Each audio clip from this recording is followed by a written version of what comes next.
Hello everyone, welcome to ixamBee again. Good to see that in your response in the last video you have started attempting the questions, and your participation in the difficult level questions encourages us also to put questions of higher difficulty order which are most relevant for final selection in RBI Grade B 2018. So coming with the first question which I asked in the last video. So this was the question: the situation in which a rate of inflation is decreasing over the time while the inflation remaining positive. So if you want to draw it like this, if it's 0, 1, 2, 3, 4, 5, so inflation is coming down like this, but inflation is not negative. This is not in this region, right? So what is this situation called? And most of you have rightly answered it. I asked you to reply. And the correct answer is disinflation. The confusion here is in two terms, that is deflation and disinflation. So let me explain both of the terms to you.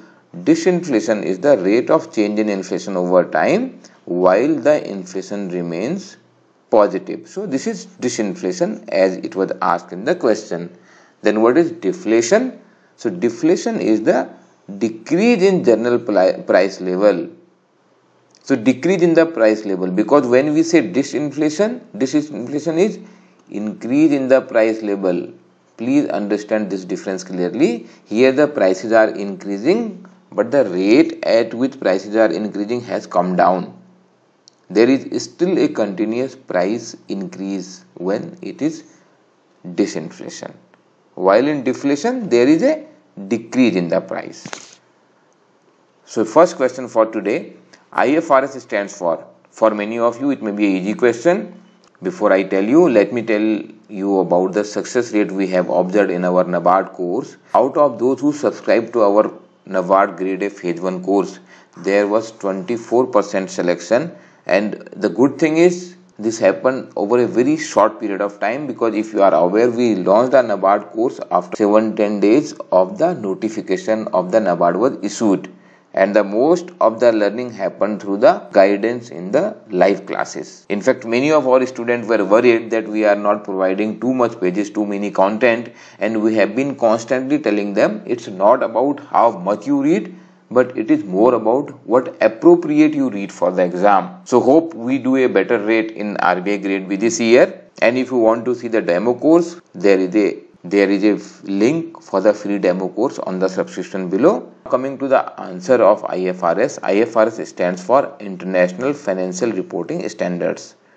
So these are the financial reporting standards. You can say International Accounting Standard if you want to understand in general terminology. And these standards are issued by IASB, that is International Accounting Standard Board. You shall also know this term and this term. Last video I asked about gap. If you have not gone to that video, or if you have forgotten, Google what is gap, because that is also again related to accounting, and you may try to understand the difference also.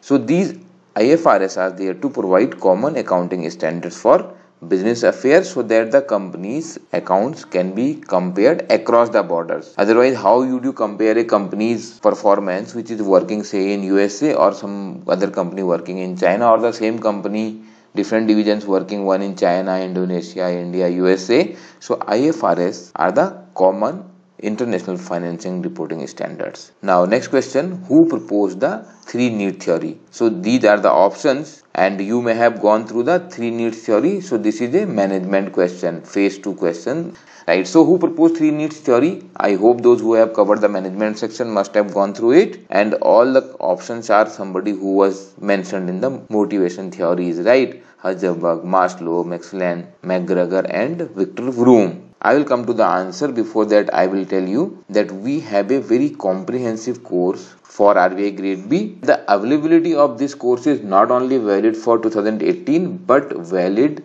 till selection.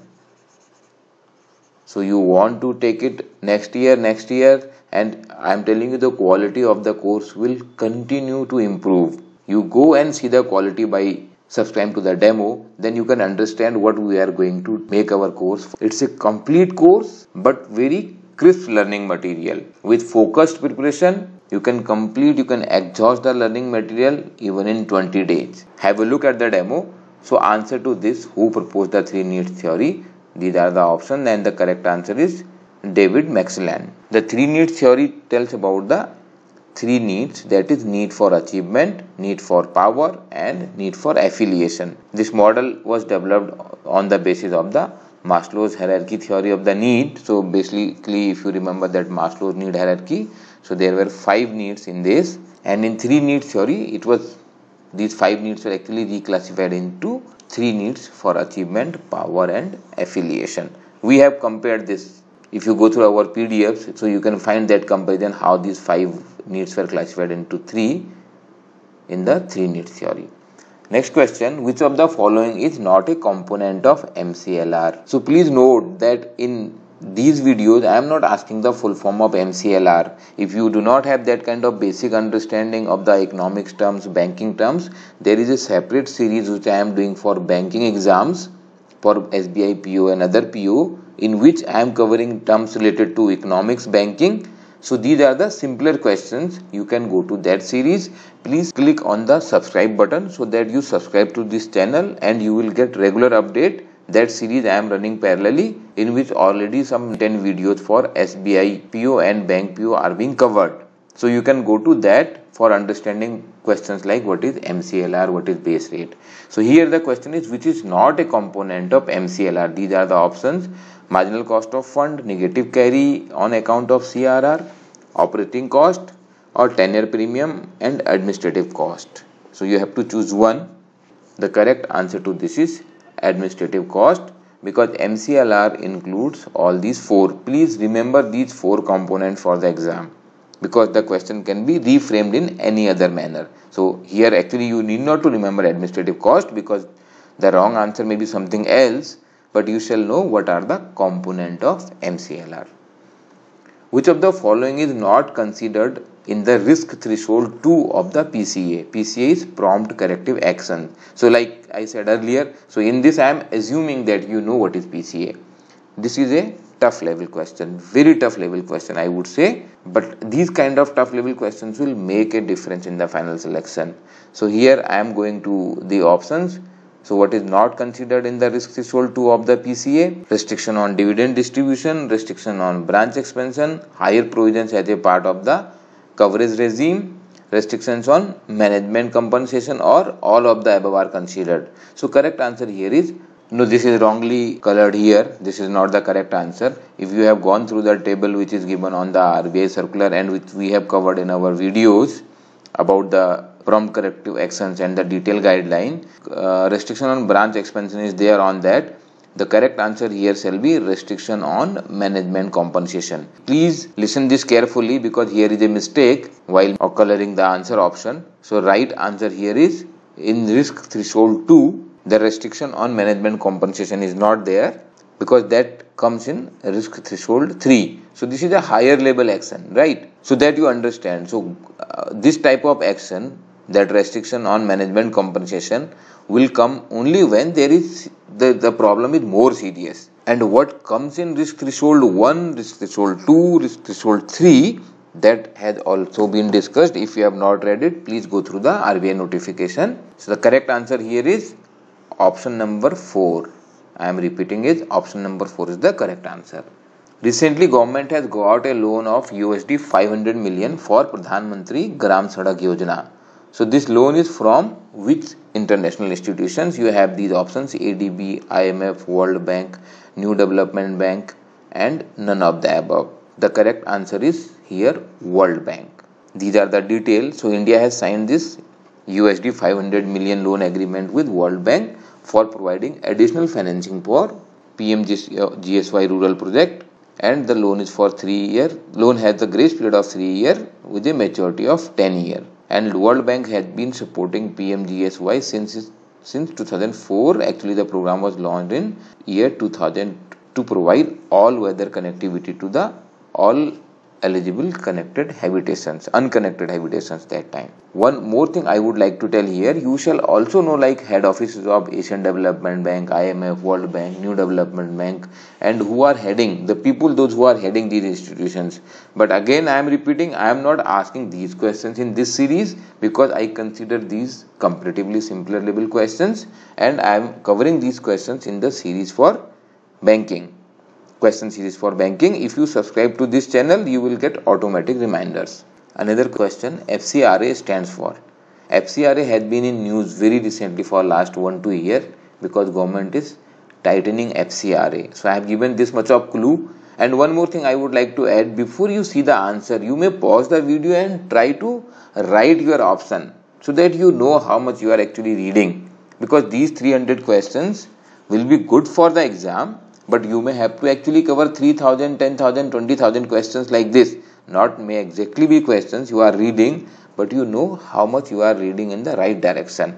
So before you read the answer here or before you listen the answer, you may pause the video, choose your option so that you know that for sure you have corrected the right answer. And I am recommending you strongly write your answer option. Write. Don't just strike in your mind, because then you may think, okay, I was almost correct. No, write, and then you see out of the 10 questions today how much you did correctly. Answer to this is Foreign Contribution Regulation Act. FCRA is Foreign Contribution Regulation Act. So this is mainly for NGOs and other institutions, those who receive foreign contribution. The idea is to regulate that. This is an old act of 1976, and the funding from foreign organizations to Indian NGOs, Indian organization is to be regulated so that it is not used for the unintended purpose like supporting some terrorist activity or some political activities also. There are close to 25,000 organizations registered under FCRA. And who does FCRA? That the regulation comes under which ministry? So again, if you want to know, really you know the answer, pause here. Write down which ministry you think, because most of you will be thinking finance ministry. No, it comes under home ministry, because this is about the foreign funding coming in India. These NGOs spend in different activities which are mainly for development, livelihood, etc. The idea is these funding shall not be going for supporting some political activities, some terrorist organization and other activities which are not in national interest. This is FCRA, and this is very much in news because government is actually taking back this FCRA license from many organizations where there is a doubt that they are not using funding for the right purpose. Union Ministry of Home Affairs has launched an online analytical tool to facilitate closer monitoring of the foreign fund flow in our country. Next question. Union Cabinet has recently approved rupees 8,500 crore bailout package for which industry? For is missing here. These are the options: steel, cement, coal, sugar or banking sector. The correct answer is this is for sugar industry. And this package also includes 4,500 crore a soft loan for building ethanol production capacity and creating 3 million ton stockpile to soak up the excess supply, because there is excess supply of ethanol. So it will help sugar factories, sugar industry. Next question. Which of the following is not a component of Pradhan Mantri Krishi Sichai Yojna? So guys, I am telling you, we have a document in which all the government schemes are being listed, and you have to read these schemes in bit detail. So like, not only that PMKSY full form is enough for RBI Grade B 2018 exam, but you have to understand what are the component of it. So these are the options that the answer, the question is which is not a component. So the correct answer is actually all four mentioned here are component of Pradhan Mantri Krishi Sichai Yojna. These components are accelerated irrigation benefit program, Har Khet Ko Pani, per drop more crop, and watershed development. If you want to know more about these four components, you can download this PDF for government scheme which is available on ixamBee.com. E-Rakam stands for. So these type of important acronyms are also asked in the exams, and this is a simpler level question, may be useful for phase 1 and maybe 1 mark question in phase 2 of RBI exam. So what is the full form of E-Rakam? You choose your option. And one thing I want to repeat, that all mock test at ixamBee.com are absolutely free. We have 15 mock tests for RBI Grade B Phase 1. Please log into ixamBee.com. You will find these mock tests are resembling to the exam pattern of previous year, and GK is also thoroughly updated. So the answer to E-Rakam is E-Rashtriya Kisan Agri Mandi. So I have not read all the options, not to confuse you by telling the terms which has no meaning. So E-Rashtriya Kisan Agri Mandi is for promoting right price of the product for farmers. So this is for Kisan. If you remember this, that reduces a lot of confusion in these options. But you have to remember the full form because the options in the exam may be something else. E-Rakam provides a digital platform to farmers to sell their produce. And it is first of its kind initiative that leverages technology to connect farmers of the smallest villages to the biggest market in the world through internet and E-Rakam centers. So like one can sell its product on Amazon by getting listed on Amazon. Now farmer can sell their produce by listing it on E-Rakam. Next question. Central government has constituted a Cauvery Water Management Authority, CMA. This was very much in news. In fact, in front page in many newspapers. This is to address the dispute over sharing of river water among few states. Which of the following state is not in that dispute? So these are the options: Kerala, Tamil Nadu, Puducherry, Karnataka, or fifth option is all of the above are included in this. So you have to answer this question by writing on the comment. The more you participate in this class, in this discussion, the better it will help you for cracking the exam. All the best for your preparation.